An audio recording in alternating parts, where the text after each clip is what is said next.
சுப்பிரமணிய சாமி திருக்கோயில் கும்பாபிஷேகம். வரிசையாக கூட்டம் வந்துக்கிட்டே இருக்காங்க. ஆதிமூலம்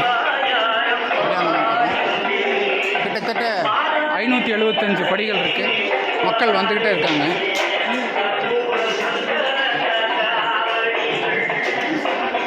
ஏன்னா அதிகாலை வர முடியாதவர்கள் இப்போது அவங்கவுங்க குடும்ப சகிதமாக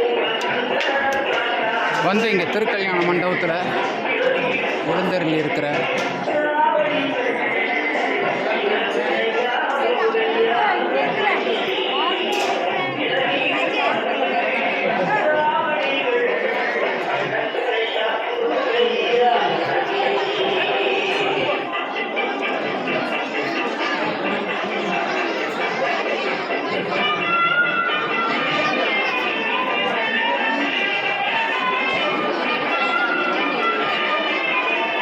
வேலவன் சுப்பிரமணிய சுவாமி.